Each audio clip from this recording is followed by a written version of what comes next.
team is going to be able to give us the attributes of a man, and the other team will give us the attributes of a woman.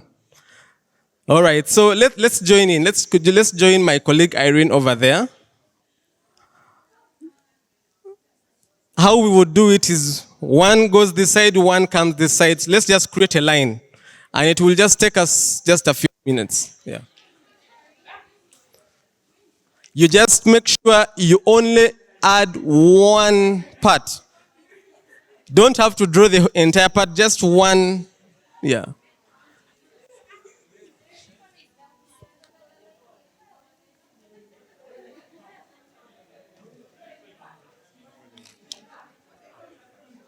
Yeah?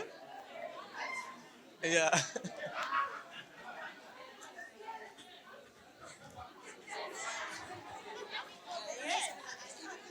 There is something, I see all the women have come this side, but let's also mix her. Let's have a mix. Let's have a mix. I suggest we do it like this. Let the gentleman draw the female, then the women should actually do it. Let's do it in reverse. Let's do it in reverse.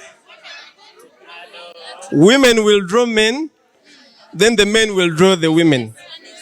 Just one. Wait. Just wait 1 minute. Wait 1 minute. Let's make one line. So the ladies are this side drawing the man, and the men are this side drawing the woman. So this is how it will be. You are not going to draw everything. Maybe start and you could do this and move. Pass it to the next. How about the bisexuals, transgender, gays,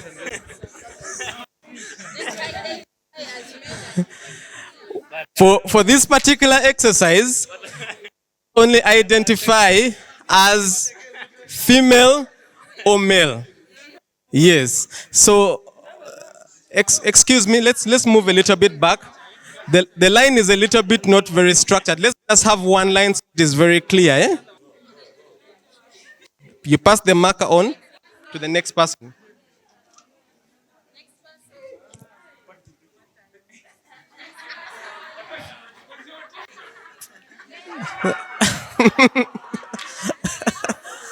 Yes.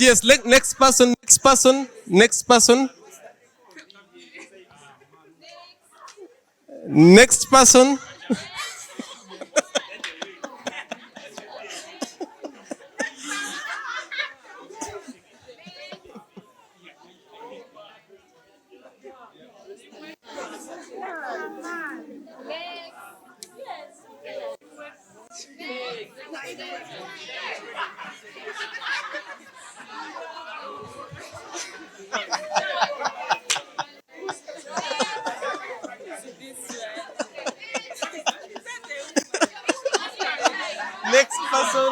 person. Check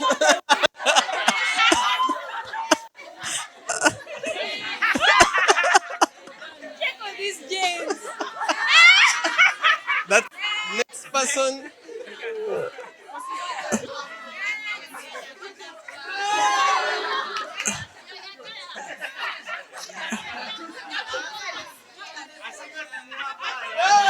Done. 1 minute. And we stop. Let's stop right there. All right, we can all go back. Help me tear this and go. Tear them again. Let's go back. Yes? Yes. Yeah, we carry it.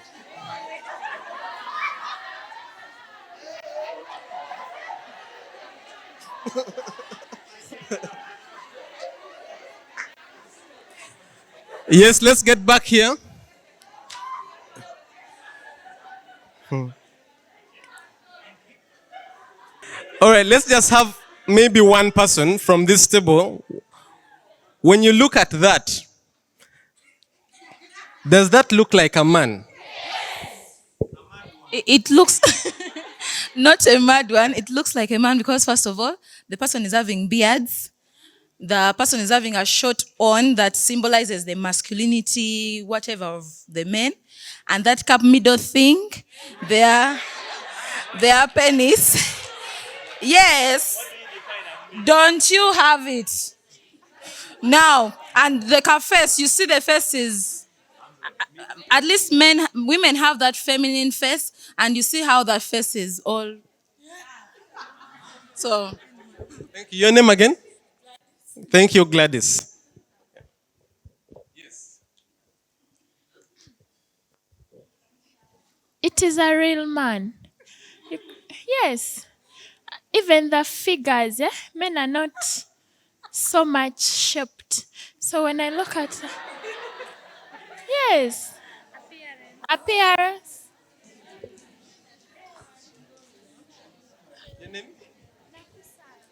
So Sarah brought something about the shape of a man. Any other view? Yes. Okay.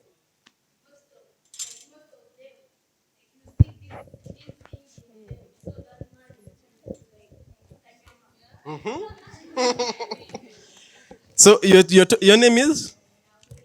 Nawera is talking about the ego, the kanyama. Every man wants to, Yeah. Yes.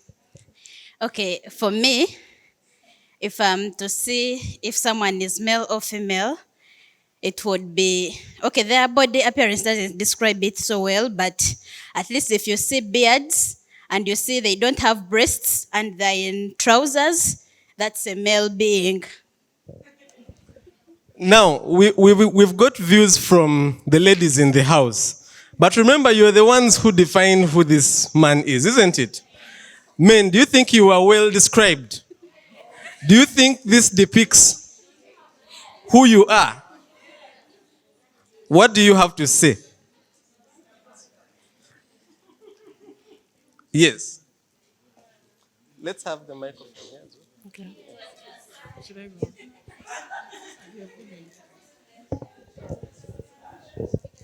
To me, they didn't utilize that space. Most of the men are tall, and they and that thing is too short for life. And it is a good attribute of a man. Yes, we have another gentleman right there. If we could pass on the mic. Yes. Yeah, thank you very much. To me, it depicts a man because there is beards there. However, there are also these men who don't have beards. So you can't describe a man. Yeah, of course, the beards comes in, but there are also these men who don't have beards. No, so where do you put them? Where do you consider them? Yeah. Have you never seen women with beards? Yes. Okay. Interesting. So I want us to move to the women.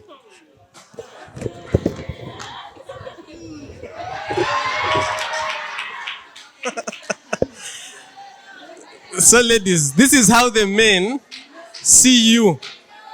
These are the attributes they see. When they think about a woman, this is what they see. And remember that this is not one man. This was every man in this room. This is basically how they are seeing you. Starting with the men. What do you think? Let's have the mic right there. Thank you so much. That picture really represents a woman. Do the following. One, the calves, the nyash. We can see the boobs. We see the hair. Even the shape of the head is for the women. And even the legs. There is no man with such legs. Thank you. Okay, interesting. Any other view? Thank you so much. Basically, that picture describes a true picture of a woman. One, if you are to see very well,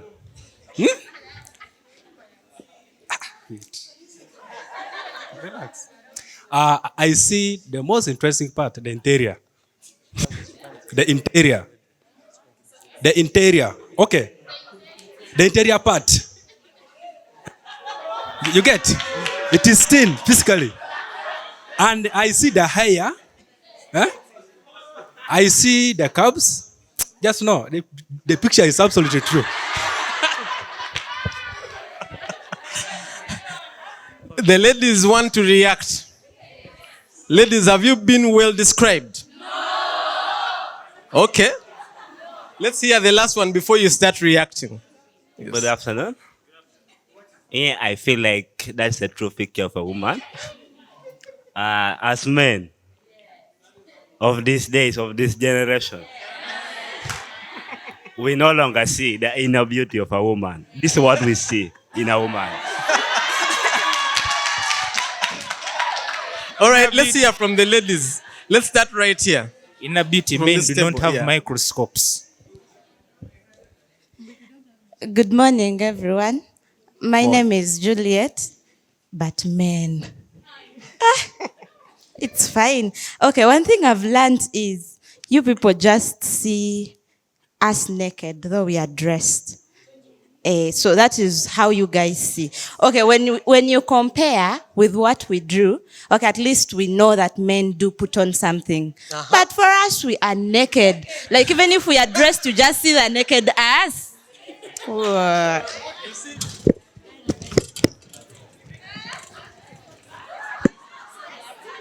So this is how the ladies were seeing the man, isn't it? You even gave them shorts, eh? They might be baggy, but you gave them something, isn't it?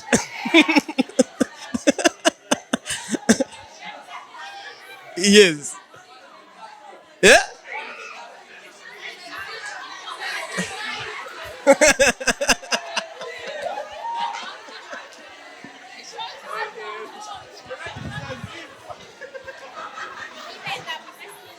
But this is how the men were actually seeing the woman, isn't it? Okay. Interesting, interesting. Now, just to share some bit of perspectives here. You know, when we have programs, or when we have projects, or when you're thinking about a business, remember businesses are delivered by both men and women. We don't only have women in this room, isn't it? You don't only have men in this room. You're doing the same program. We are presenting the same opportunities for men and women. But one thing that is very important to appreciate is that we are different and we have our uniqueness as men and as women. What now? I want us to go to the uniqueness about me, because if you don't know your uniqueness, you don't know how best you can leverage on how to thrive, isn't it? So what are some of the unique things about a woman besides this now? Give me anything according to how you probably think something that would benefit you as a woman.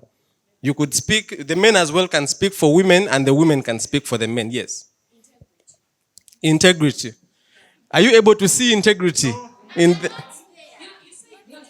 Yes. Yeah, you just be general, but I'm just asking in terms of this. Was there any depiction? No, this is not the woman. This is not the woman, eh? Okay, that is hers. She has mentioned one thing, integrity, yes. Women, we are very soft.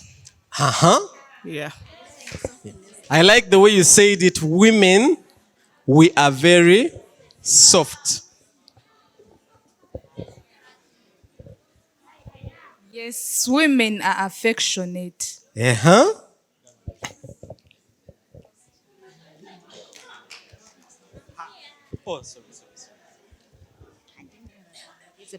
Hello, good afternoon, everyone. My name is Charikola Florence. I would like to tell you one character of a woman, of women, building on Aisha's submission. women are real take on ideas easily. Like they not learning so fast, but they they take it with heart. When you're teaching to women easily listen in, and they even get the lessons better than men. Attention span, eh? I think she's talking about the attention span. Okay?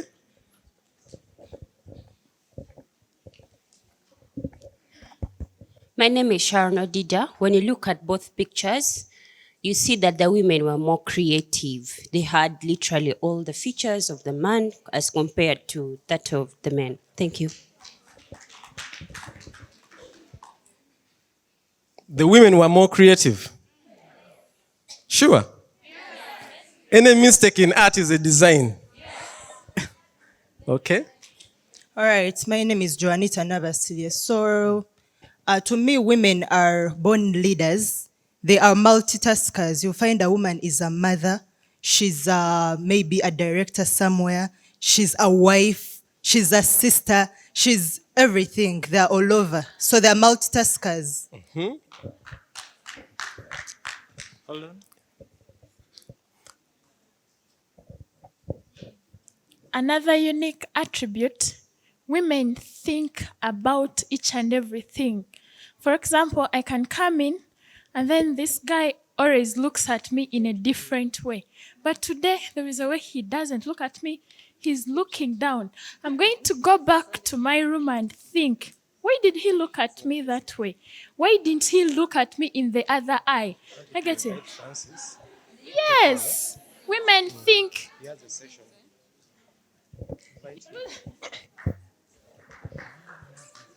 Yes, let's have a gentleman as well. Thank you.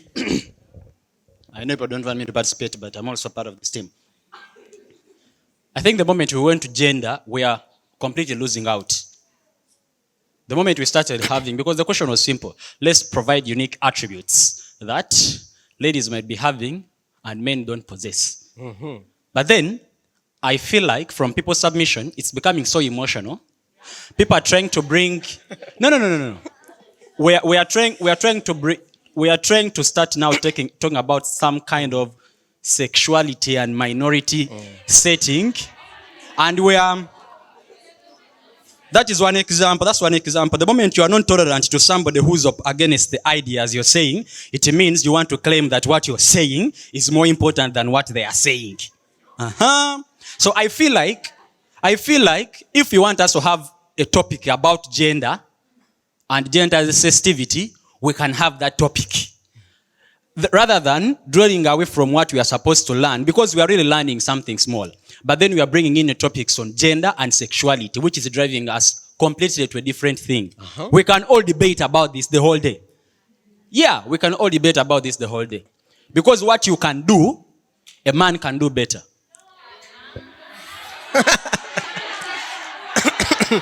A man can do better. All right. Let's understand something here. Let's all come back in the room. The objective of this exercise is not to take the discussion in the direction in which he was sort of indicating. But one of the most important things we wanted you to appreciate is that even when you're thinking about a business, the same challenges that a woman faces is not the same challenge that a man would face. Because the outlook of a woman is different from one person to the other. And sometimes we need to first appreciate the differences for us to be able to have a point of convergence. Are we together? Yeah, so I just wanted to speak to some of the things that I was able to see here. And again, this is how the world is. Women are very genuine in the way they present issues. Sometimes men, our issues come from far. They come from very, very far. During one of the presentations by Mr. John here, he spoke about the challenges, especially for those who are already looking for employment, isn't it? And they mentioned something about sexual harassment. This is a very big issue. But if I'm to ask, out of the people in this room here, okay, out of the gentlemen here, how many have faced sexual harassment?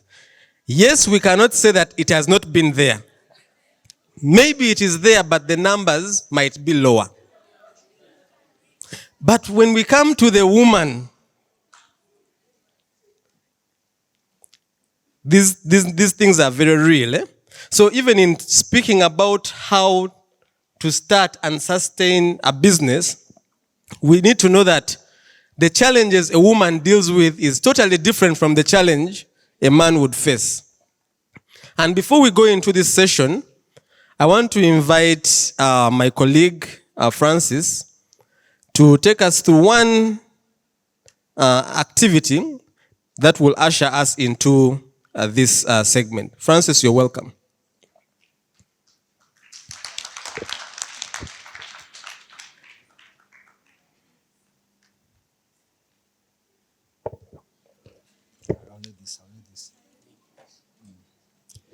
Thank you, Norbert. Now remember, when I was closing my presentation, I promised that we are going to make some teaser on how to manage a business. My experience with some of the SMEs, people don't know when they are making losses, and they also don't know when they are making profits. And then you wonder, is this person really focusing on progressing? So I want to give you a business scenario, and I will need your participation, please. There's a colleague of mine called James.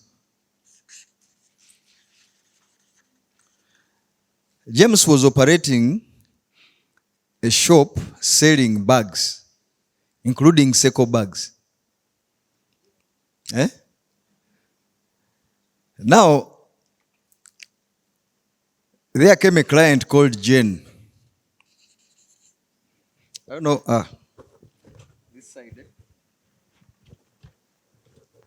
Can you see? Can all of you see? So there came a client called Jane, and she wanted a bag, say, of 5,000 shillings. Of course, at Seco, we don't have bags of 5,000, do we?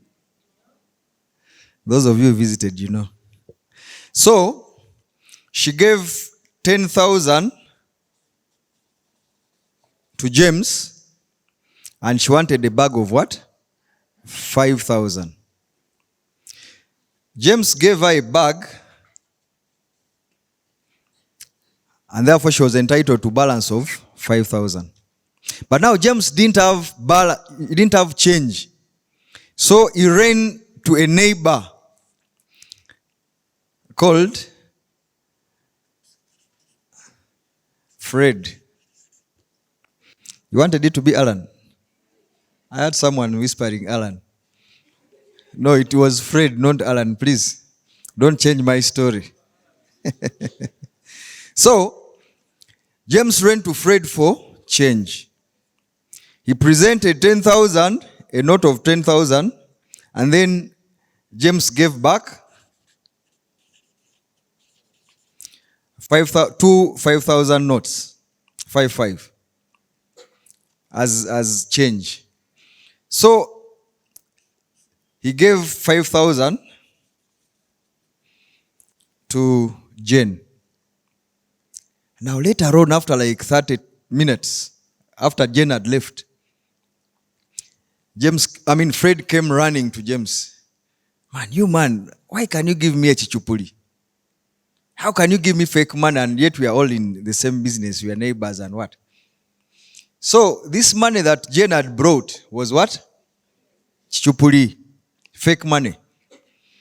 So James had to get real money, not now, this time not chichupuli, from his coffers, and he gave it to Fred. So Fred gave back the 10,000 to James. Do you get the story? So, briefly, that is what, of course, what ensued afterwards was so disastrous for Jane, because James got later on to find Jane. But now, the big business question is, who was the loser in this transaction? Eh? Not Jane. Not Fred. So all of us contend that it was James.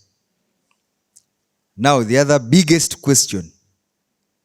What or how much did James lose? Aha. This is now where the, the big story is. So what did James lose? By show of hands. Yes, please.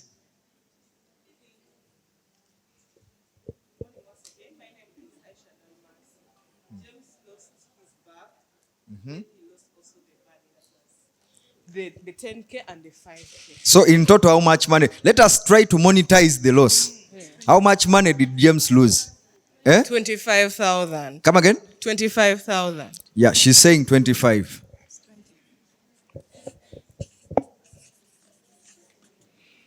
Any other suggestion? Yes, please.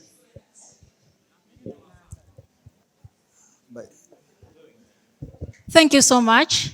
According to the details given, James lost 20,000. 20. Yeah. You see? Same business transaction, different answers. So she's saying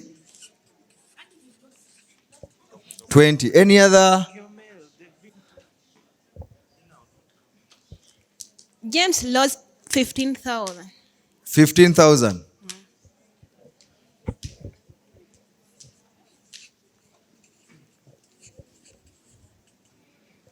Any other suggestion?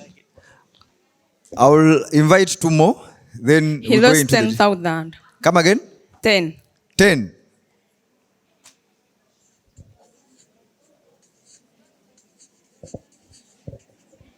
One more answer. Then we see who is correct and who is wrong. Any other answer? Okay. How many of you think that he lost 25? 25. Those that think that James lost 25,000. 2 people. Okay? How many think that he lost 20? Hey, you're so many.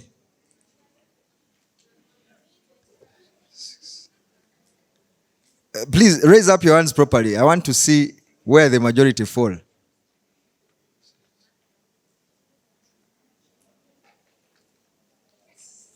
$19 people.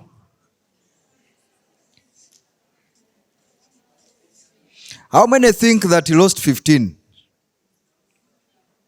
15,000. Nobody. What about the one that gave us this answer? Have you had a change of mind? How many think that he lost 15? Okay, one. She's A. You see, one time there was an election. Now, the man was standing, the father of the house. Now, at that polling station, the father didn't get any vote. The one who was even standing, and he was voting from there. So people were like, what happened? Even him, he could not. Anyway, so we have one. How many think that the loss was equivalent to 10,000 shillings? One person.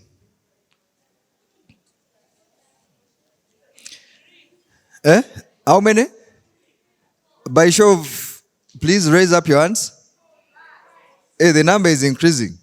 1, 2, 3, 4, 5, 6, and 7. Okay, 7 people. Should we calculate it and get the answer? Okay, now, this is what happens in business. Imagine it is one transaction and we're already getting, assuming that all of you are business people, it means some of you will not know whether you've made a loss. If you're James, you will know that you've made a loss, but you don't know how much the loss is. So, yes, Jane brought 10 chichupuli money. So when she brought 10, James put it into his coffers. But actually, he didn't put it into his coffers. He took it to Fred straight away. So he didn't put it into his what? His safe. So when he took it to Fred, later he got 5,000, two notes. So he gave one to Jane. He remained with the other one of 5. Then now when Fred came after realizing that it was fake money, he said, please give me back my what? My real money. So remember, he had already remained with, he still had this 5. So he just added 5,000. From now, he was picking from the real money from his safe. So he picked 5 what? He added it to the 5 that he had earlier received from Fred to give Fred back his money. So, in a nutshell, he lost a bag from the shelves worth 5, plus money from his coffers worth 5. So the total was 10. Let's clap for the ones who gave us. For the 7. So in this whole house, in this whole building, we only got 7 people who could identify the amount or the magnitude of loss. And this is what happens with SMEs. Somebody starts up a business, but they can't even keep proper records. And this is how complex records can become. And in just a short period, you can end up, imagine, this was just 10,000 shillings. But imagine if the transaction involved a lot of money. This would have been a very big loss to the entrepreneur. So what we do as a federation is to support these people also to understand how to keep proper books of records, how to make proper accounts for their businesses. Yes, please. There's a hand there. There's an appeal. All right, there is something I'm not understanding with the calculation. Yes, Seems please. like you're considering the 5 in the safe, and then the 5 she walks away with, but you're neglecting our property, the bag. No, I've already accounted for the bag. You didn't. No, I said that John lost 2 items. Sorry, James. He lost the bag from his shelf worth 5,000.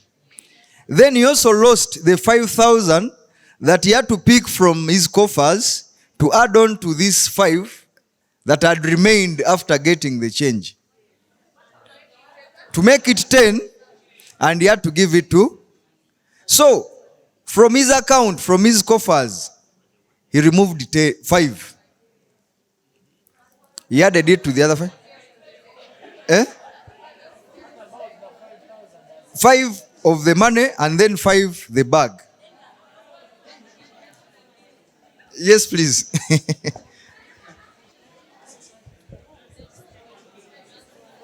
Excuse me. Yes. I disagree with your calculations. How do you disagree? Because to me, the customer came with a fake 10,000 note and bought a bag worth 5,000. Yes. When they bought a bag worth 5,000, the other one gave the customer change of 5,000, which means he lost the bag worth 5,000 plus the change worth 5,000. When the other person, he went to ask for 5,000 change, when that person came to this seller, the person said, you gave me a fake note, so I need the real one. So this person, the seller, had to lose again 10,000 to the other one. Because he had given the bag worth 5,000. No, excuse me, let me see. He lost 5,000 change to the person who bought, plus the bag worth 5,000. That's 10,000.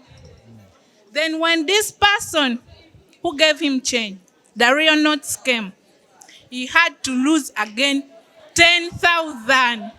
That's 20. The bag, the change to the person who bought the bag, plus the real money he gave to the person that gave him the real notes. No, let us remember this. When Fred gave change to James of 5,500, there were 2 notes. One note was given to Jane as balance after giving her the bag. And then James remained with another note, the second note. So when Fred came asking for his money, now this fake note, we can't count it because it was fake. It can't transact anymore. So James had to go into his pockets to get 5,000, add it to this 5 to add up to make the sum of 10 to give to Fred. He remained with a fake note of 10, but we don't count it because in business we don't deal in fake notes. You get it? So he lost the 5 from the safe and then the 5 in form of the bag, which is 10. Any other suggestion?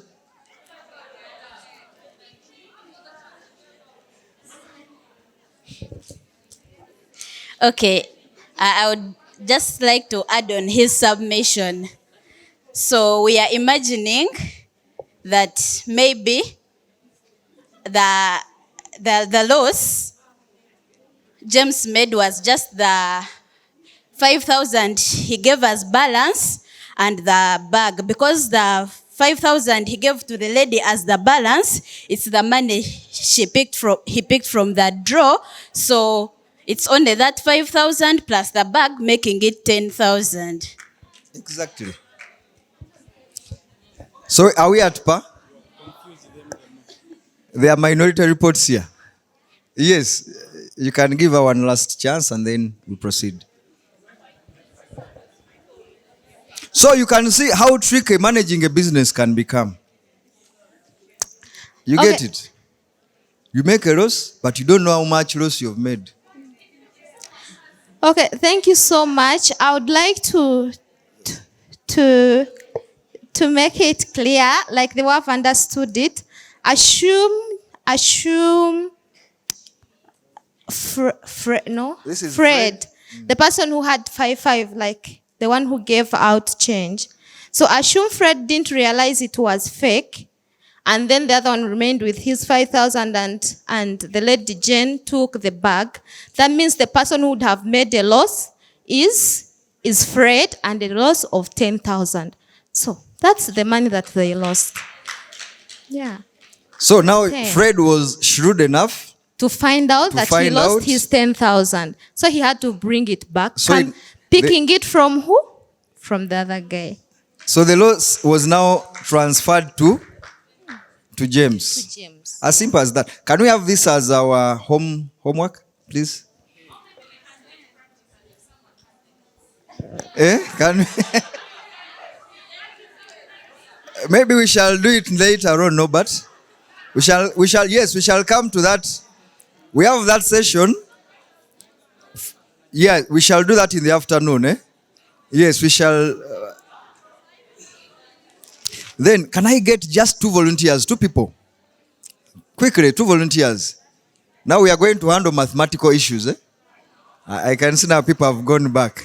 When I talked mathematics, okay. You see, I was not so good in mathematics in school, and my colleague here was very good. But at least I remember, you remember those books which had multiplication tables at the back? In my school, if you didn't if you could not sing that song, that multiplication for, it was a song in my school. 1 times 1, 1. 1 times 2, 2. Up to 12 times what? 12. So, at least I was not so good in mathematics, but I remember that song. Now, there is one thing that up to now, that is still fresh in my mind. The multiplication of 9. So, there is... Sorry, you'll excuse my handwriting.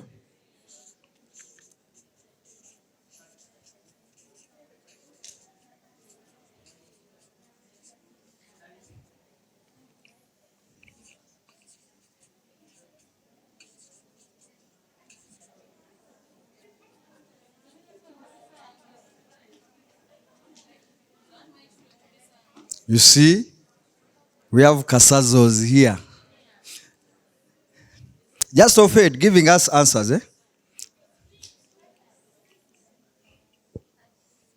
Hey, they are giving Kasasi. Don't give Kasasi. Okay, you can stop there, then she can also continue.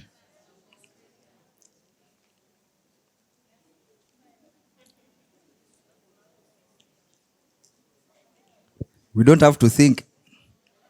Just write what you believe is correct.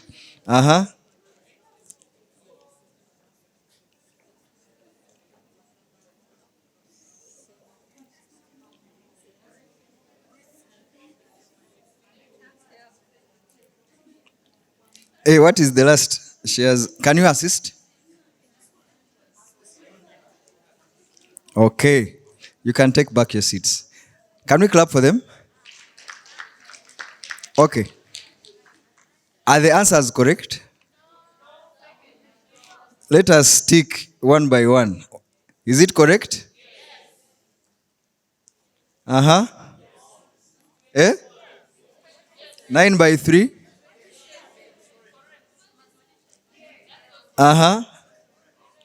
These ones are the same answer. It can't be correct. Hey! Okay. Okay, we'll leave it out. So it is correct. Here? This is wrong. Eh? Correct. Now, wasn't there some copying? He's asking, how can you fail the first one and then you get the others correct? Who can show me the trick behind answering this equation? This multiplication equation?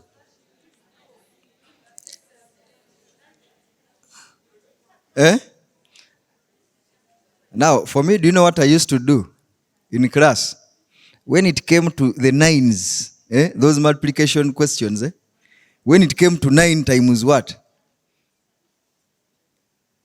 Even if I was just straight from sleep, do you know what I used to do?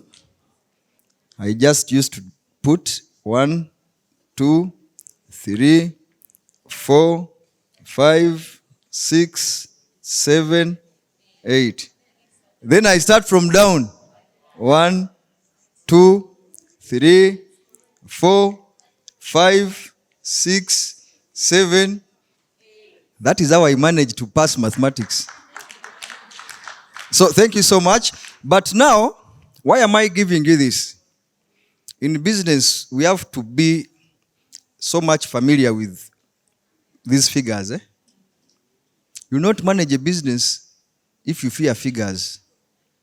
So the more you interface with figures and interact with them, the more you calculate, account, and whatever, the better the business. And sometimes you'll find that along the way, like in between here, you'll get some challenges. So you'll have to go back. Those of you who have done accounting, if in between you come across some challenge, you think there is some miscalculation somewhere, don't you go back? You have to go back and identify where you went wrong. And that is the beauty with this kind of multiplication kind of exercise. So I want to thank you so much for being a good class. And I'll now hand over to my colleague Norbert to take us back through the next part of the session. Thank you so much, Francis. Let's give him a round of an applause. At this time, this is still the same session. I know many of you wanted to do this practically, but we are going to have an afternoon session where we'll be having a one-on-one. Yes, we have a very brief afternoon session because we want to give you some bit of time as well to relax. Knowing that this is ED, we don't want to preoccupy your entire afternoon. Yeah, so we'll try to keep it short and brief, but we want you to benefit from every session. At this point, let me just have some 3 bold ladies, maybe one from this side, one from the middle section, and one from that side. Just rise up. I just have a very simple assignment. 1 lady from this side, 1 from the middle, and 1 from that side. You're going to just stand back and look behind right there. I want you to choose 2 gentlemen to join you. Just choose 2.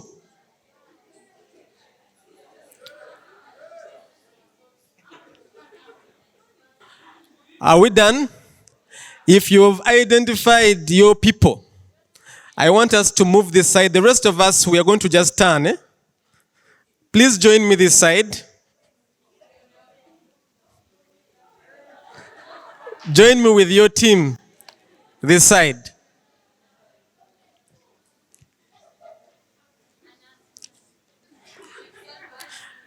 One team can come right here, another team can come here, and another team can come right here.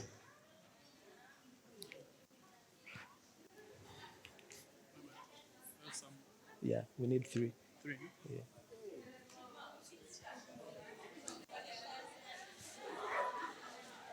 You can hold this. Yes. Hold it first. Where is your team? These 2, So you can come this side. So what we are going to do is that one team can come this side. The other team can come right here in the middle. Then that team can take that spot. Let's change this to this side. So they are going to demonstrate for us a very small activity. The rest of us, I want us to just turn our focus this side. So the gentleman, you're going to have this lady blindfolded because she chose you because she trusts you, right? I presume that you chose them because you have some sort of connection. You trust them, isn't it? Yeah, so you're going to blindfold her, and the 2 of you are going to coordinate to give her instructions based on what I am going to tell you. Same with your team. So let's have the lady blindfolded. You can just tie her ears. Just ensure that she's not able to see. Blindfold. No.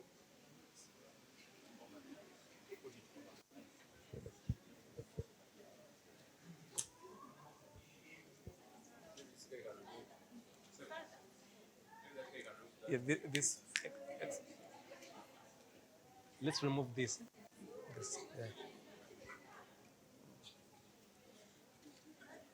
This is the instruction to the lady. Ensure that you know the people you chose. Let them speak to you so that you can know their voice. Because it's their voice that you're going to rely on. Ensure that you know your people. Same this side. Ensure that you know the voices of the people you selected. So the instruction is very simple. The 2 gentlemen behind you are going to guide you towards this bottle right there. You could hold this.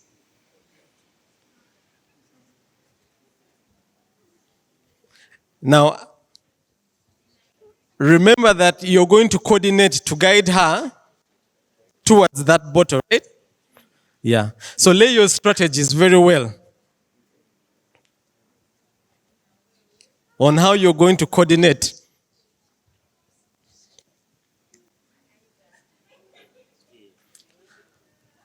I want to believe that before you were blindfolded, you were able to see where the bottles are, right? Did you get an opportunity to see the bottles? Please give them one chance so that they can see where the bottles are placed. This bottle belongs to your team. This bottle belongs to the middle team. And the other last bottle belongs to the other team. Are we ready? Let's blindfold them once again.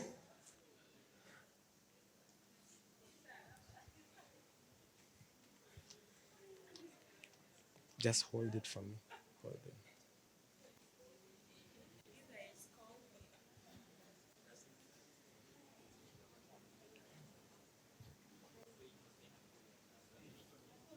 Please, let's blindfold now.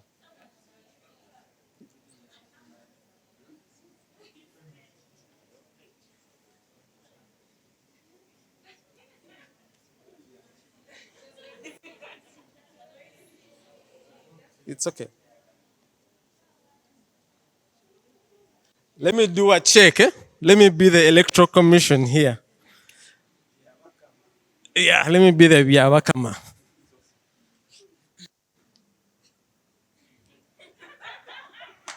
I have noticed there was. Uh-huh.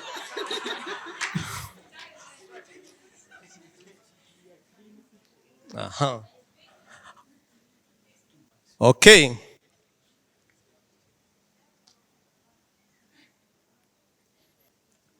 Just follow your bottles, eh?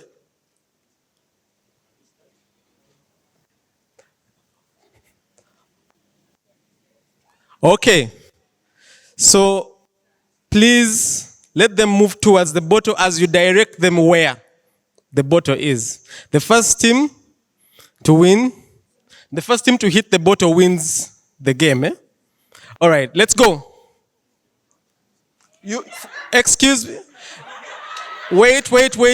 One more instruction. Let's go back. What happens is use your voice to don't move with them. Let's go back. Let's go back again. You're not supposed to move with them. You're supposed to stand. Let's come back. This is the instruction. The gentlemen are not supposed to leave their post. You're supposed to stay where you are and only direct them with your voice. Is that okay?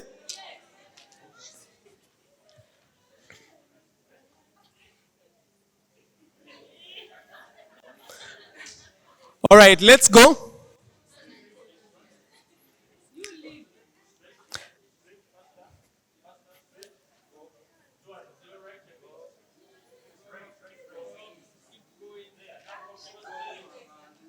No. Your bottle is right here. Yours is.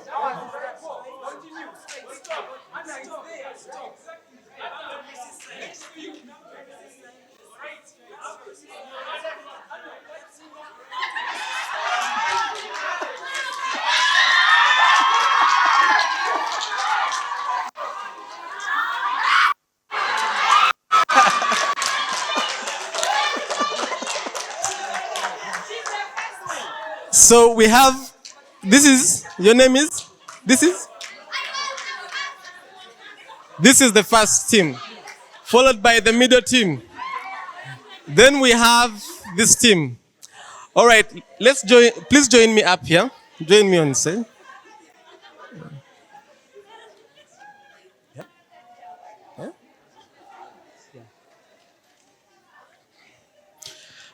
Please join me on the stage. The team members, the different team members, let's come up here.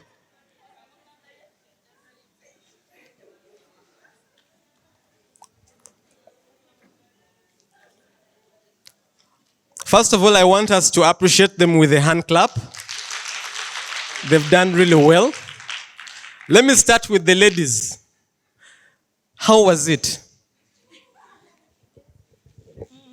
It was challenging. It needed you to keep on your direction and also listen to instruction. Okay. Okay, for me, it became difficult for me because before we started, I was not concentrating. I thought you're still giving instructions. So I got to panic because I thought all the other people had left me. Let's hear from her as well. Yeah, it was amazing. Before I first identified, like, to win this game, what should we do?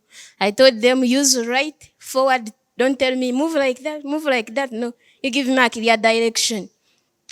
And that's what they did. And I made it. Thank you. Thank you. And for the men who gave instructions. First, let's start with the winning team. Probably they want to give us their trick. At the start, after knowing the instructions of the game, the first strategy we used is to ensure that she can tell my voice and his voice from the rest of other voices. Okay. And the next one was use of simple instructions like faster, slower, bend, left and right. And she was able to get them. Wonderful. It was tense, but it was very insightful. It showed you must give the people that are back door. You're the pilots. You're the people that are giving others a pathway. So you must understand their language that they speak. Yeah, thank you. So our team was the last, and we have reasons. The reason is we were very many people speaking at the same time. So figuring out the voice of who said left, stop there, turn to the right was really hard. So probably we had to come up with our own kind of statements that were special from the other groups. Thank you. Same team? Yeah. Okay. Thank you so much. And I think we have some rewards here for our winners. Yes. Yes. So for the winning team, to be fair enough, we are going to give them some bit of extra, but let the lady serve her team. Let's give her an extra so that they can, she can serve her team. And then for the rest of us as well, we are all winners, eh? Yeah, let's all receive something. Yeah. Yeah. Yeah. And the spectators, we have a little something for you as well as we go along. Yeah. Just to draw our attention to this particular session, and again we shall get back to this. So we are going to be talking about starting and sustaining an SME business. We've discussed already what an SME is, and I believe that you have a little bit of context to what we are going to talk about. But before we go into discussing how to start and to sustain, I want us to discuss something about goals. You know, when you start life, some people believe that life starts when you complete your education, which will never end anyway. Yeah, because even when you're out, you still want to upgrade. For some people, it starts when they join these higher learning institutions. But in life, there are things that life revolves around, and we want to look at love, career, wealth, family, and health. I want to believe that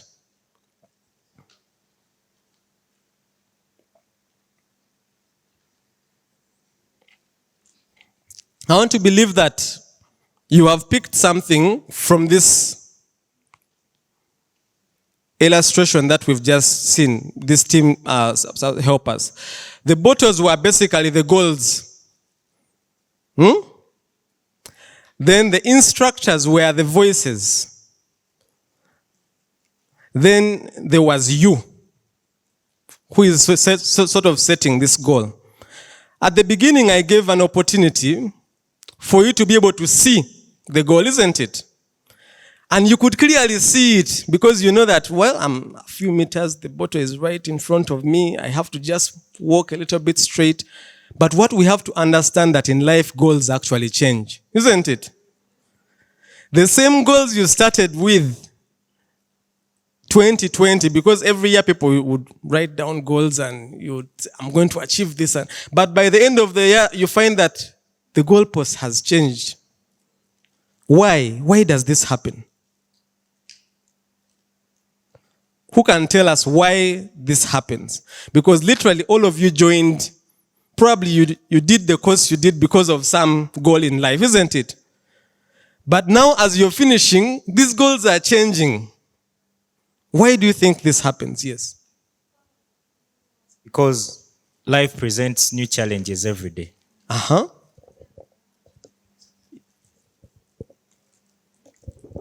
Even the world we are in changes so fast. You might have a dream of doing a postgraduate, and then later you find that postgraduate program was scrapped off, like what happened at Makerere University.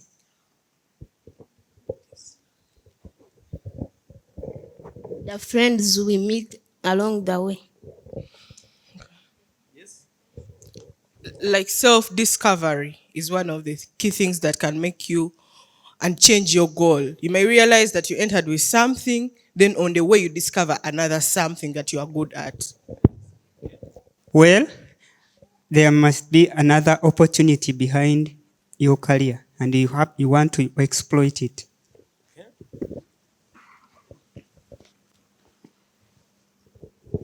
The world is dynamic, trends change, and to keep up with the goals, with the trends, we need to adjust our goals. I like what he has just said. Trends change, isn't it? The same fashions that they used to wear in 1960 are not probably the same trends that we are following. I like how you're dressed. What is that called? What is that? Yeah, I like your style. Yeah?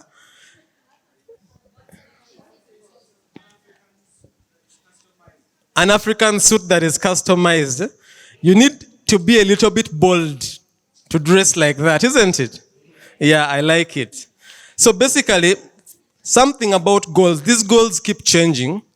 And sometimes, if you move without clear direction, you find that you're not reaching.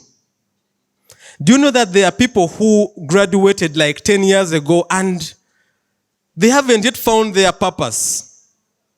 And when they meet someone who is successful, they feel bitter. What? Why is this happening to me? We went to the same course. We studied the same thing. I mean, I was even more brighter than you, but how come you're succeeding and I'm not? Those questions are bound to happen if you haven't yet resolved and understood these issues around goals. Isn't it? You're all right now coming out. You all have a same leveled platform. But ideally, you're not all at the same level now, isn't it? And that is bound to even more change even further. Because some of you are going to focus on different things. As you come out, some of you are going to focus on love.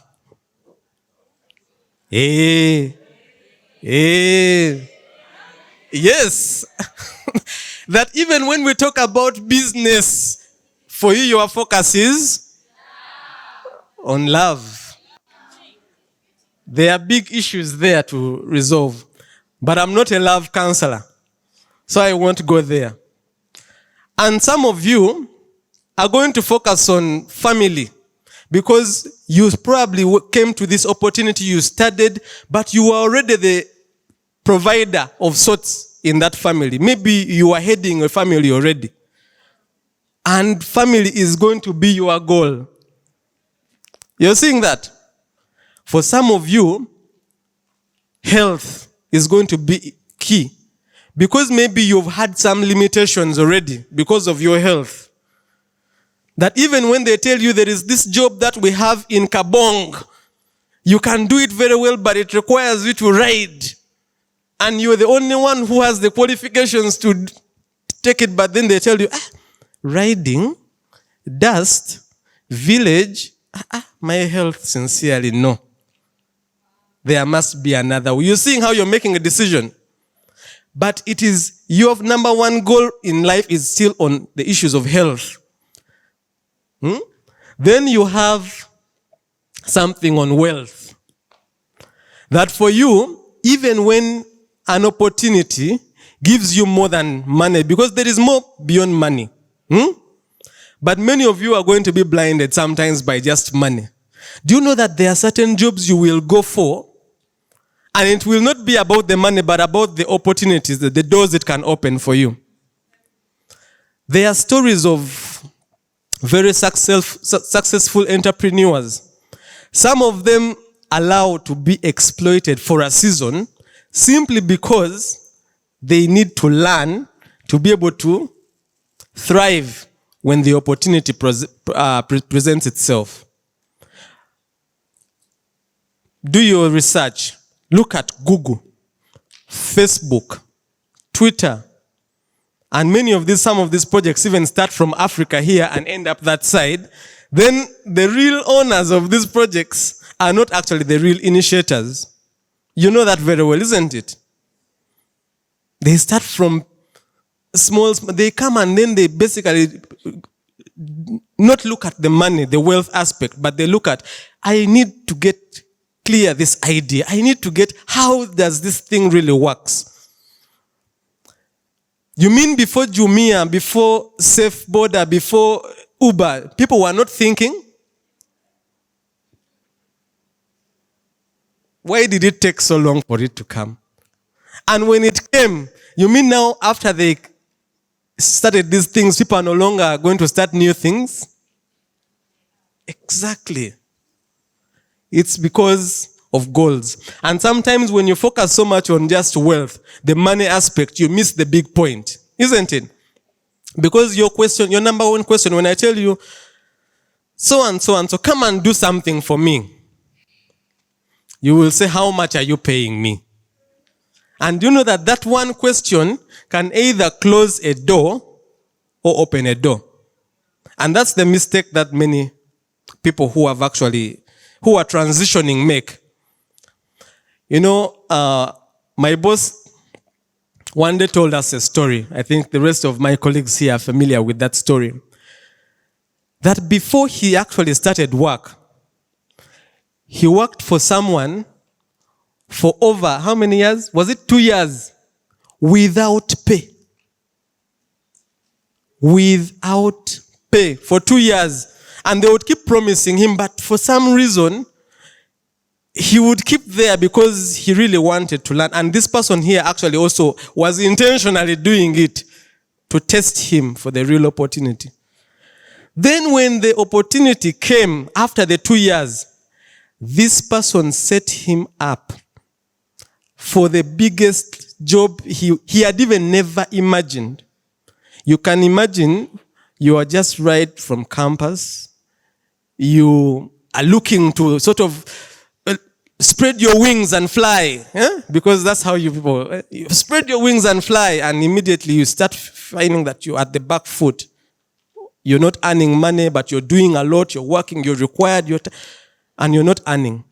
But after 2 years, this person was earning something that I don't want, an equivalent of what a consultant would earn with maybe 10 or 15 years of experience. But it came from this one person. And from then on, he has never looked back. That is how his breakthrough came. Then there is this thing about career. I want to believe that through this program, you've already received a lot of advice on career. Probably right from the beginning on which course you should have done, how you can maybe probably get the best value. And that is not what we are here to do. I don't want us to also follow that same script. So in terms of goals, it's very important that we know the decisions. I want us to bring us to the applications of the decision tree. Now remember, with that same game, the decisions you're going to take are based on the voices you're hearing, isn't it? Some of you will decide to continue with the things you studied simply because you believed in the voices that told you that that was the right course for you. Someone is going to actually build a business simply because they were complimented on how good they are when it comes to talking. And a business can come out of that, isn't it? You are such a good MC. And I want you to come and MC at my wedding. And I think you can also make money out of this thing. Then someone starts thinking, well, maybe I am good. Maybe I can actually make money out of this. The decision tree. There is always a grand decision right at the top. When you come at a crossroad, I believe that at this point you're at a crossroad, isn't it? This point in the program, you're at a crossroad. Probably you've been in this program and now you need to transition out. And part of what we did yesterday was to take you out to see you, to show you sort of what it looks like if in case you make a decision to join the SME sector. So you have a grand decision. What do I want to do with my life? What are my life's goals? And if these goals are not yet clear, I'm not going to define for you your goals, but I'm just saying that you have to know at this point, what am I going to prioritize? Is it going to be the career? Is it going to be love? Is it going to be wealth? Is it going to be family? If you choose love, you know that for a woman, that's why we started with the gender game. When you choose love, there are big decisions to make on your side as a woman, isn't it? Because when a woman has made a decision, probably let's say the decision is to have a baby. Whatever we have been talking about here for the last maybe 4 or 5 hours will not matter. Because you will have to carry this baby for the next 9 months. After the baby is born, you have to probably nurture this baby for the next how many? For the next 2 years. So you're talking about 3 years of your productive life. You're seeing this is the gender aspect we were talking about. So when we said a woman needs some little bit of extra support, it is actually very true. But also for a man, when you say, I am going to choose love, it means that your pocket is going to have a burden, isn't it? Yes. Even when it is still swollen, that swelling can decrease in a matter of maybe months. If you do not continuously make the right decision. Because you can actually we've seen people who are very successful. They have the most brilliant of ideas. And they have the money. But the wealth just disappears because of the decision they made. Isn't it?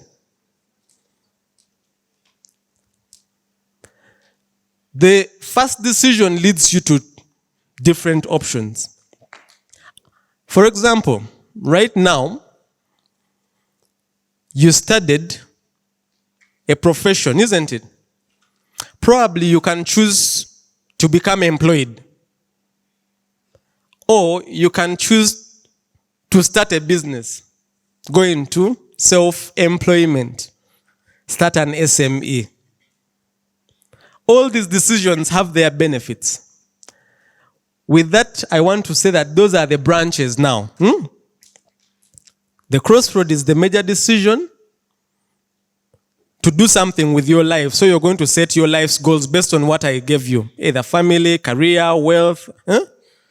Then you're going to have the branches. When you choose now career and you say, I want to be an employee, I want to become an entrepreneur. I want to be the best entrepreneur Africa has ever produced.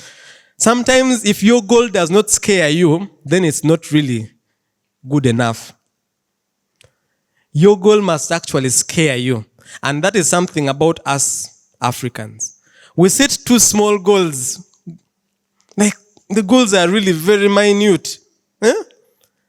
We don't think boldly. Myself inclusive. I want to give you a small story about myself. I've been doing this for the last, I think, close to 10 to 11 years. And when I finished school, I told myself, I will never be redundant, regardless of whether I have a job or not. And I made this decision not when I finished university or something like this. I made this decision when I was actually around senior 4. I told myself I will become an entrepreneur. Luckily enough, I went to a school where we had quite a number of colleagues who were very entrepreneurial. I went to Chitante Hill School. And at that time, everyone was sort of making money of sorts. You know, there was Jama Gender, we had the Beatrices, the Flavias who were on the TV, we had the Brian Molondos, we had a number, everyone was basically making money of sorts, and there were these media people. So I was like, no, I will also try to make money my way. Because if you were not good at what they were doing, because we had models, we had basketballers, everyone was making money, literally, in our year of sorts. And I told myself, I never want to be broke. That was my goal. I never want to be broke. So what I set out to do, I said, let me learn a skill. I learned how to bake.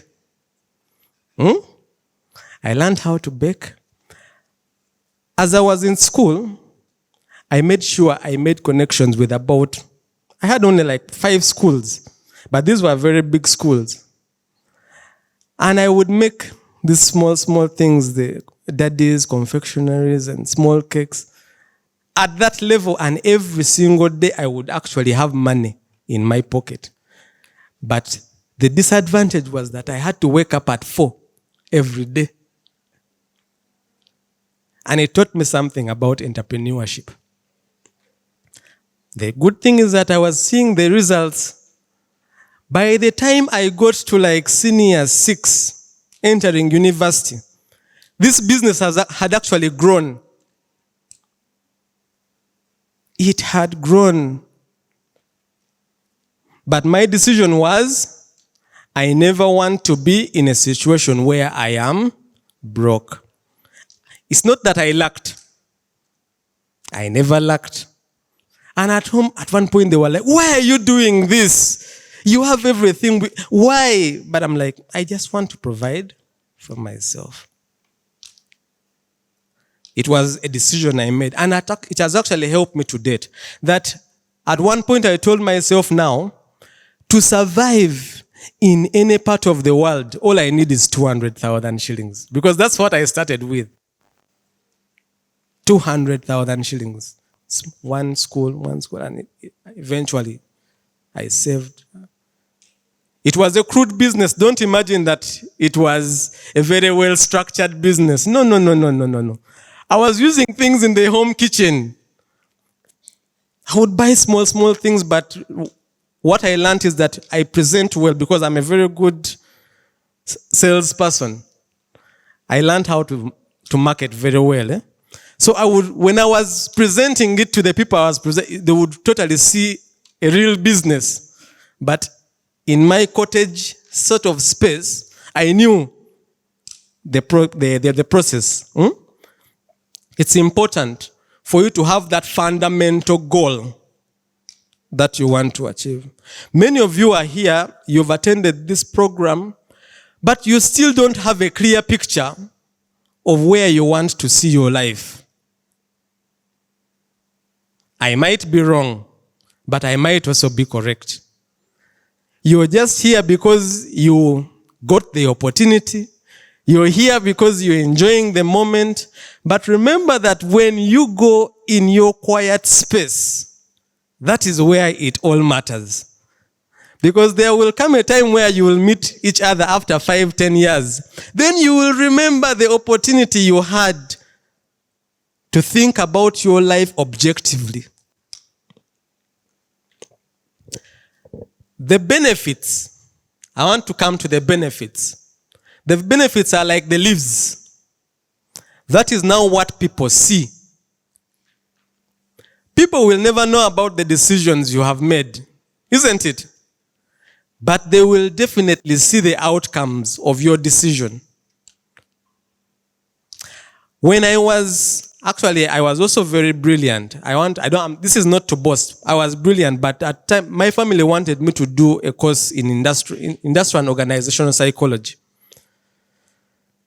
I had the opportunity for sponsorship at Makerere. I refused to go for that opportunity. I got 19 points. Those days, 19 points was something. And I decided to go to Gulu University because I had been offered a job and I was also joining university. Now, some people were very mad. How do you leave Makerere? Because Gulu University was just, it was not, your papers will be worth nothing. But I can assure you there are employers who don't even look at papers anymore. They ask you, what can you do?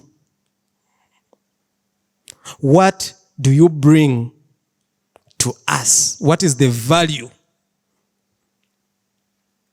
It is good that you have the papers, isn't it? It is very important. So people will see the outcomes. What do you want people to see about you?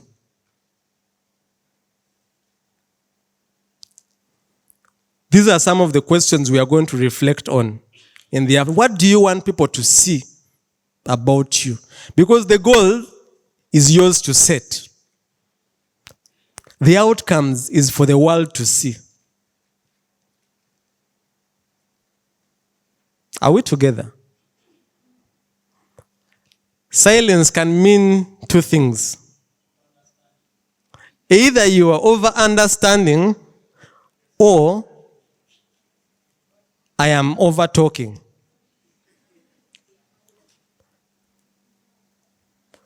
I am going to randomly choose on you to share with us what is the biggest goal you've had. This is meant to help us understand because we are not here to teach you. We are not here to lecture you. We are only here to share experiences with you so that you learn from us and we also learn from you. I see my sister is laid back. Let me just come to her. She's going to be the first to start us off. Tell us the biggest goal you've had in life and why you choose on this goal. Thank you so much. Good afternoon. My name is Najuka Mary Jessica.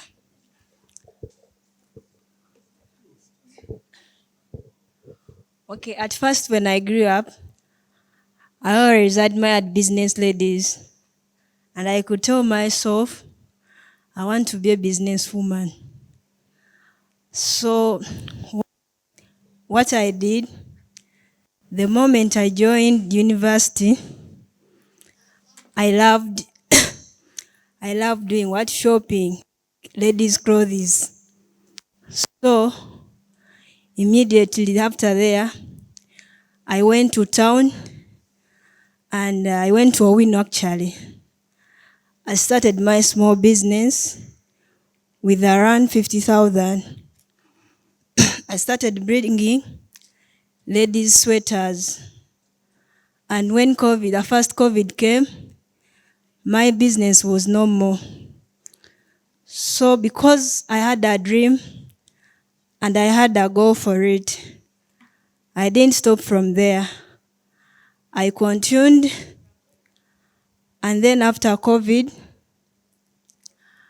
I had to get some money, around 700. I started bringing dresses. Then after the dresses, right now, I'm having 2 small boutiques in town, and I'm enjoying my life. Thank you. Your name is? Thank you so much, Mary. As we continue, I just want to bring our attention to the small green part in the presentation. Now, when you're thinking about goals, usually it's going to be hinged on one of these issues. It's going to be hinged on your interest, isn't it? Because we all have different interests. You love to dress really well. I am a simple dresser. Yes. Then we are going to look at abilities. You're very good, you're very athletic, you're very soft-spoken, you're quiet, you're timid. And many of the decisions you're going to make will be based on your abilities. Me, I can't talk. I feel shy. I can't stand before people. I can't go to risky places because I can't run. So your abilities sometimes will influence the decisions you'll make. Then also the networks. I don't know anyone in that place. Much as they have advertised, I can't really put in because I know them and no one knows me there. So you will decide to say, that goal might not be mine. Might be too big for me. Then also on your qualifications. I have a first-class degree in engineering. I am the one who actually fits this role. I studied sociology. I can start this NGO project. It's all based on your qualifications. But sometimes I want us to look beyond just these things and go back to our inner self to make that one big decision. What do we want to do with our lives? Because every other decision will be hinged on that. Now, I have brought this up all because this sets the stage for us to be able to discuss the key issue in this presentation around starting and sustaining. Those are two different things, isn't it? Starting is one thing. Sustaining is another. Because some people are very good at starting things, but they are very poor when it comes to actually finishing. So at the start point, because if we are talking about an SME business, we all know how businesses start, isn't it? Businesses start with an idea. But beyond just having the idea, we need to interrogate what is the quality of this idea that you want to do. Because some people, as you're walking around the market, you see women selling tomatoes there. I'm just giving a hypothetical example. Then every time you're passing there, you see people exchanging money in their hands. You say, hey, tomato business works. I think I can also do tomato business. Then the next day we also find you in the line. You're also trying, you're seeing the money is flowing here, but now you're asking yourself, how come people are not coming to me? I think the whole problem goes back to your idea of how you started, isn't it? The idea is very critical. Then there is something called research. I should have had arrows on this page to show you how it flows. Research. When you think of an idea, sometimes it is not enough to actually tell you whether it's a good or bad, isn't it? How do you know that your idea is good? How would you know? After researching. Okay. She has said after researching, which is absolutely correct. But sometimes it's about what others tell us about the things we want to do, isn't it? With the little psychology, I know that if you want to know yourself, when people say, so-and-so is a bad person, so-and-so is a bad person, sometimes how you can validate that is what you think about yourself first, because you know yourself better than any other person. Then what others think about you. You will also hear it from others. Then there's the third one, what others say about you. That is also different. Because I can come and talk so nicely about you, then you will hear from another person what I actually think about you. Is that the same thing? What they think about you is mostly true. What they say about you, because I can leave this place and you will say, he gave us some bit of content. Then quietly you go to your room. You had to marry because we could have been doing this. I even lost followers on TikTok.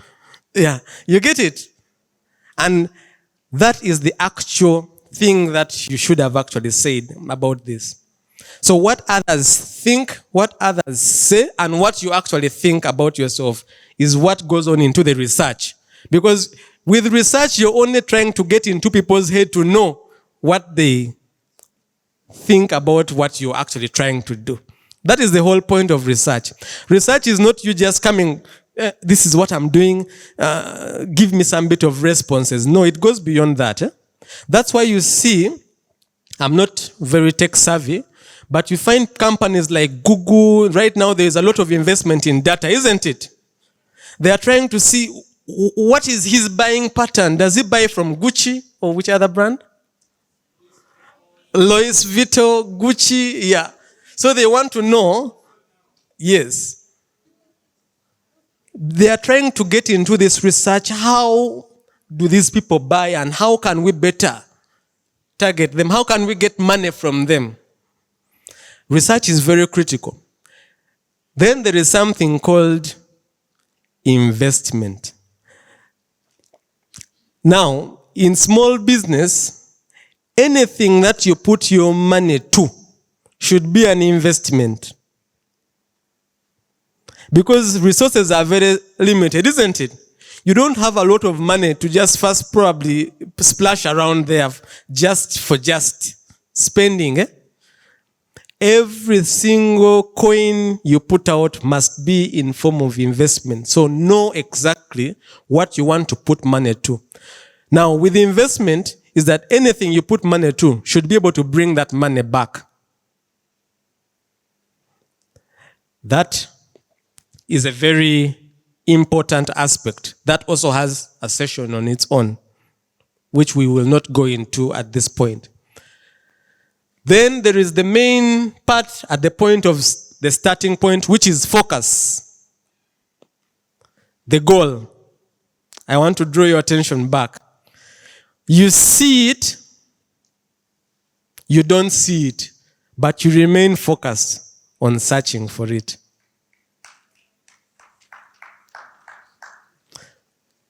It happens because many of you are going to make decisions on who you should marry. Also, isn't it? You're probably with the right person who has told you, I won't marry you now because I have other priorities. Then you say, no, let me lose focus and I go on this available option. That is losing focus. Then you realize after years that, oh, I should have focused. Maybe I would have got this. That also happens. And why I give this example, because many businesses are frustrated because of emotional, when the heart is not right, it is very hard for you to focus on any other thing. So the decision you make, the major decision, should always have that element of focus, especially if you are at the starting point. Many of you will want to go into the SME space. You're going to have the opportunity to visit many. You see this one doing shoes, you want to try out with shoes because you think you can do it. You see this one doing wine, you want to try out with wine at the same time. You see this one probably doing some tech business to develop an app, you also want to learn coding. You will spend your entire life trying to learn and to just sort of hop from here to there, and you will have no identity. Let me tell you, the world does not entertain mediocres. And sometimes mediocrity starts with lack of focus. That's why you keep feeling that you are good at. I used to feel that I am good at everything. I used to have that weakness as well because I told you I started early. And I learned from experience. Because I could bake. I play instruments. I was a footballer. With my limited height, I even attempted basketball. And by the way, I was pretty fast, but I was very short. I could train.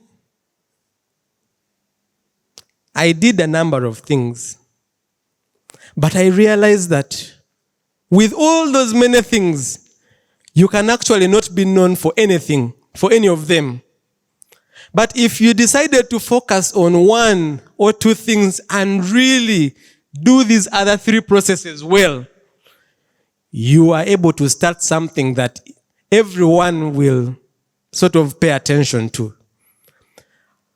You people, do you think that Mark Zuckerberg did not start any other thing apart from what he has now?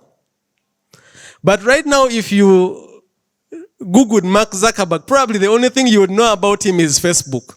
You think you people, he didn't have a life? He had. All these people here had many things, but they focused on what they thought would give them the best leverage. And in the SME world, that is something that I think you need to pick up very critical if you want to succeed. Focus. Pick an idea, research about it well, invest with wisdom, and remain focused. Then I would say that you are now at the starting point. Are we together? I want to take your mind to this side, which is the sustain. Now, starting is both hard and easy. But sustaining is never easy. How many followers do you have? On Instagram. I don't have Instagram account. She's not on Instagram. Who is on Instagram? I have like 1,900 followers on Instagram. Are you doing something? Yeah. What do you do to sustain this? I'm a community influencer for Baobab, and I use my social media handles to promote its content and also create content, and I'm being paid for that. A hand clap. You're already employed, by the way. Yeah, that's a skill. So sustaining, you have to be doing something, isn't it? Especially for those who have online sort of presence. Key success around sustaining is something called strategizing. Now, there is a lot that we can unpack around how to build a strategy. Because here you have an idea that everyone now believes in. For example, you can say, okay, well, for example, pads is a very good noble cause, isn't it? Pads business is a very noble cause because it supports on menstrual health, and then everyone now believes in you as a woman that yes, you're actually going to do something, but now you're going to ask yourself, how am I going to sustain this thing? Everyone loves this idea.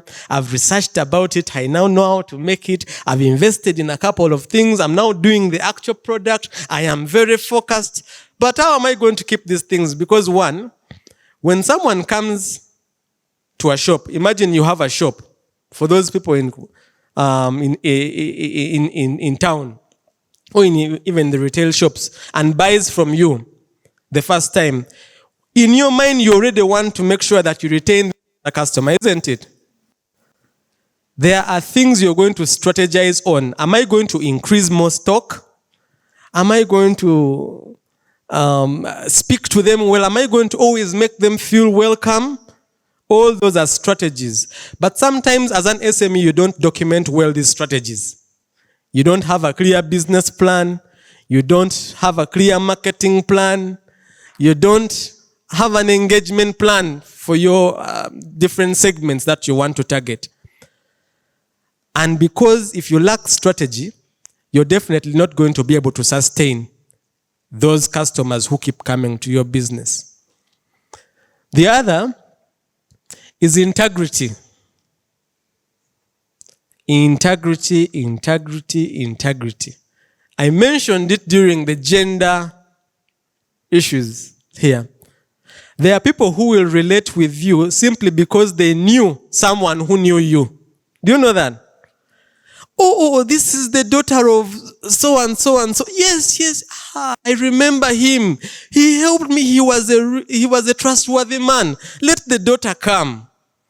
Now remember, you're getting the opportunity simply because of someone's what?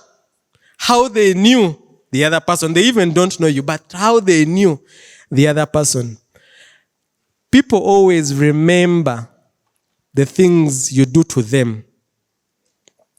They might forget the things they do to you, but they will always remember the things you do to them.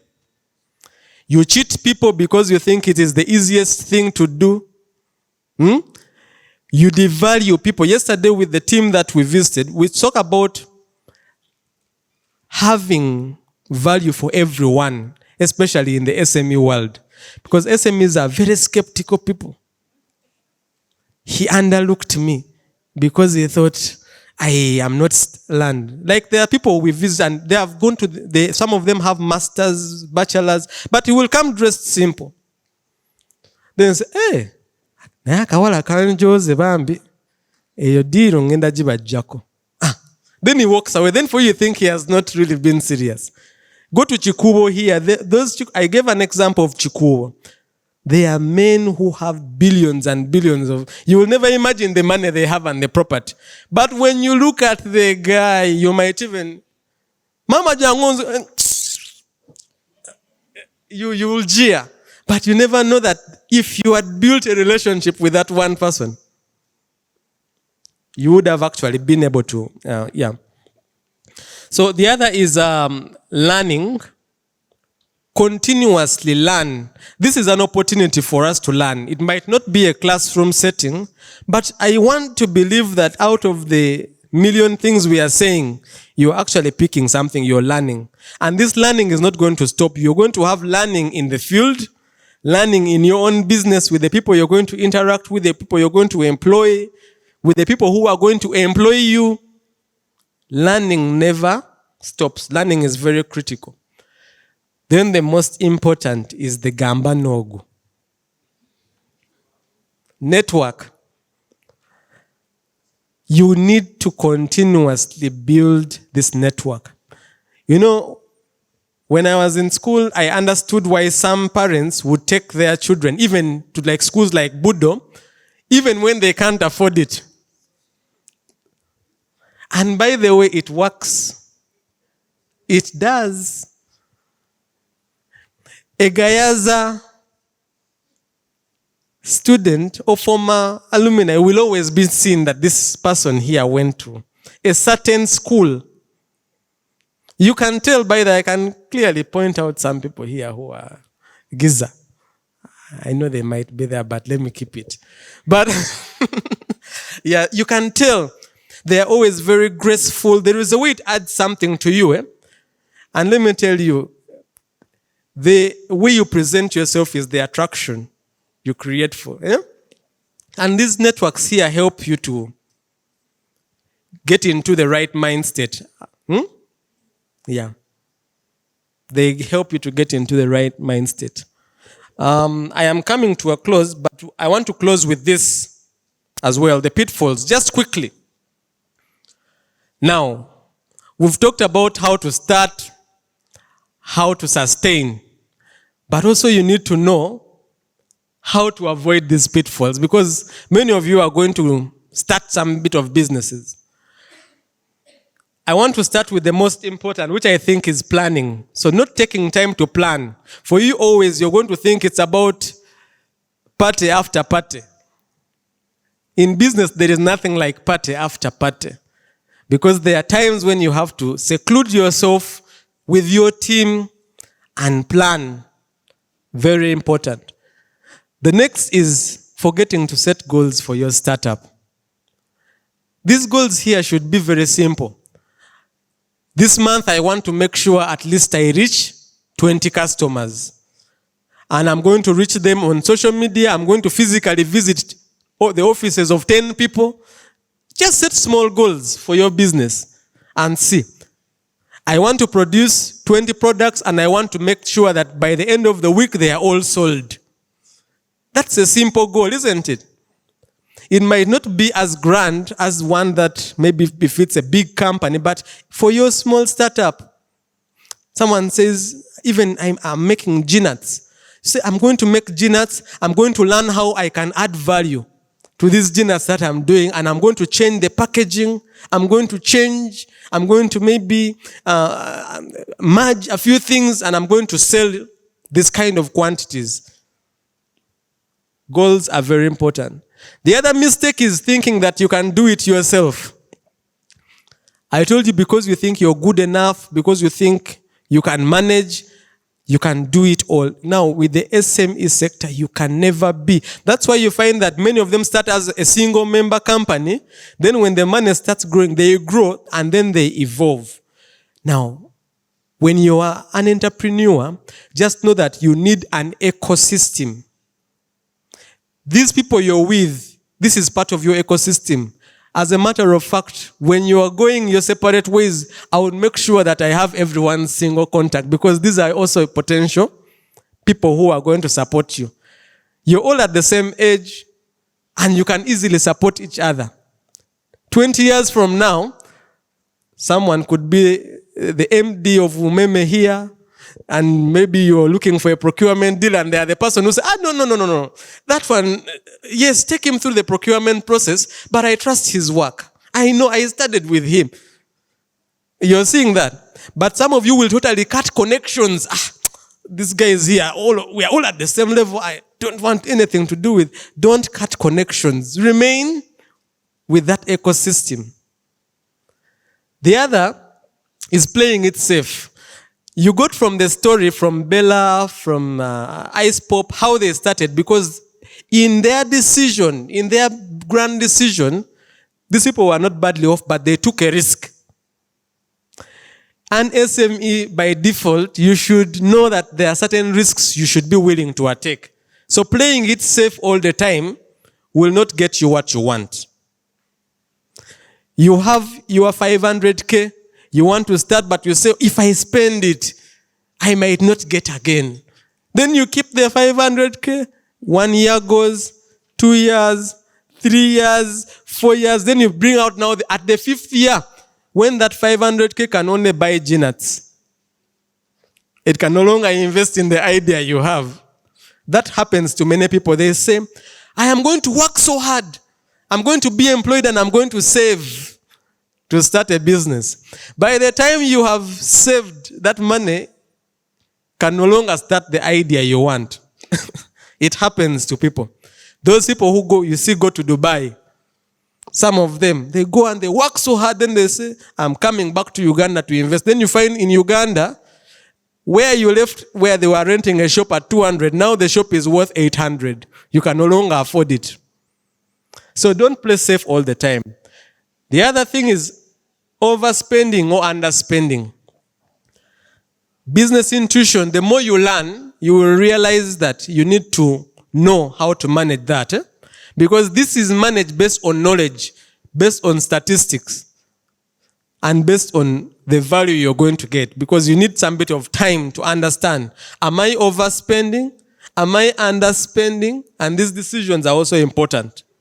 Then forgetting about finances. They say take a cent a wo. Take a cent a wo lover. Never remove your eyes off the money, because some of you get excited with the following. I have 1,000 followers. But I like how she concluded. I have 1,000 followers and I'm being paid. Never take your eyes off the money. I'm growing a YouTube now, people are following me, there are very many, but you're not getting any. But remember that time is money. And everything that you put your time to, if it doesn't translate to some sort of, you're not doing anything. You're wasting time. We have exhausted the session. Now we have this activity that we are going to come back for after lunch. At this point, I want to bring this session to a close so that we can be able to go for lunch. But before we go, I just want 2 reactions. Is there anyone with a question, a comment? Yes.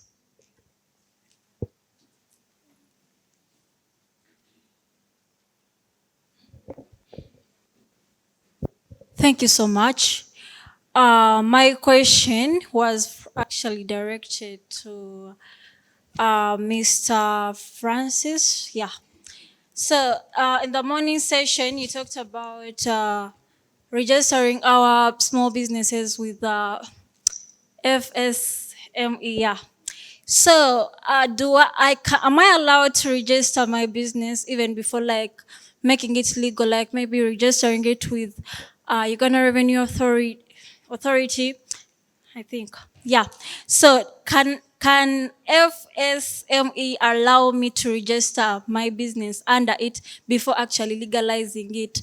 And am I allowed to showcase my business products to that federation even before legalizing it? Thank you. That's my question. Thank you. Let's take all the questions so that we will get a session in the afternoon to respond to the questions specifically. So, my question is about the morning session. You talked about the SME Academy. So I want to ask, is it free of charge, and when does it start and when does it come to an end? Thank you. Okay, thank you. There is a hand here, a hand there.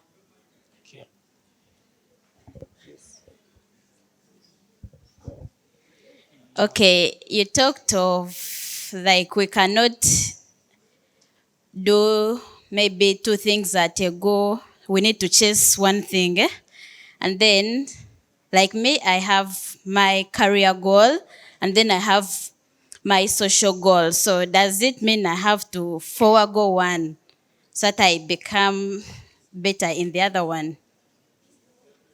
Okay, let me just respond to this one, then we go to the next. It's very okay to have your core goal, because there's something called prioritizing, isn't it? There is priority 1, there is priority 2, there is priority 3. And remember that you are only one person, so you can only attend to one thing at a time, but you can prioritize them and attend to them in the order of their priority. You get it? It's not that you should totally cut out everything and you should only focus on one thing. But part of learning is knowing how to prioritize and sequence what is important and what is not important and at what time.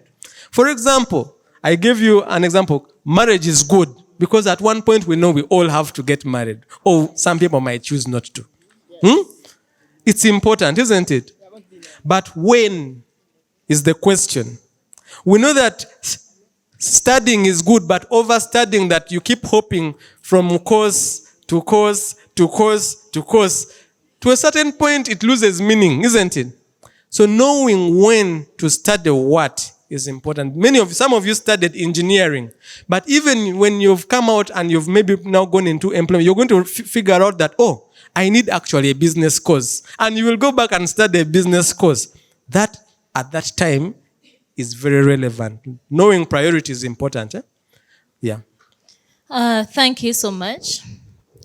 I'm not asking a question, but it's a request.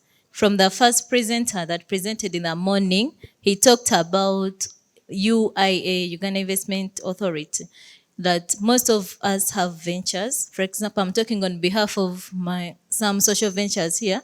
They have ventures, and we are requesting that you guys provide for us land. Okay, you can help us to get land, and something with registration. It has been disturbing us. So I'm also requesting that you help us register with URSB such that it can be able to, our businesses can be able to develop when they are registered. Thank you.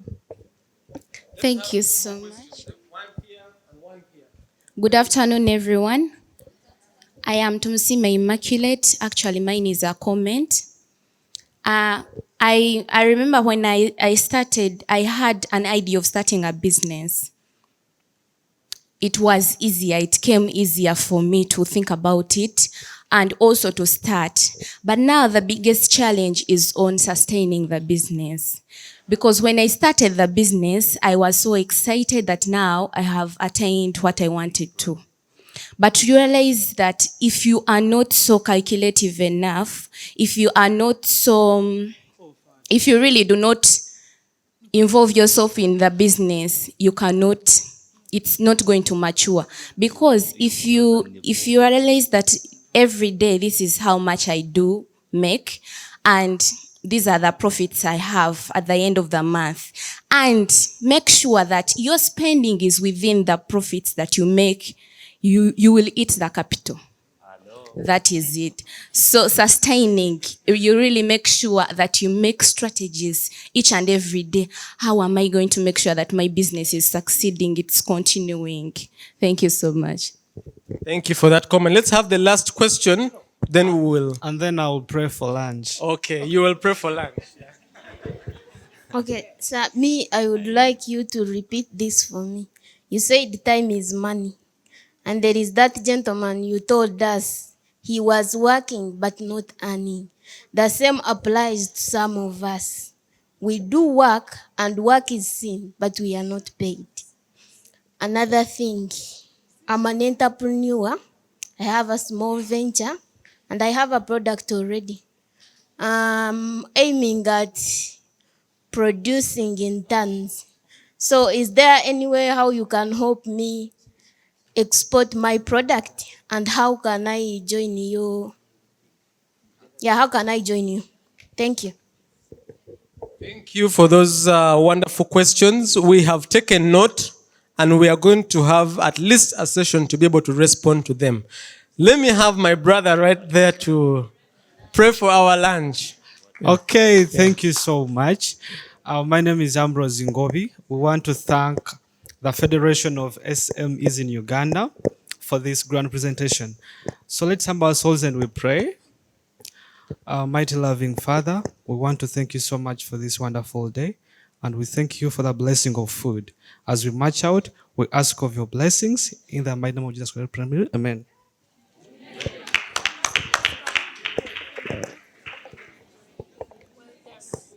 How long?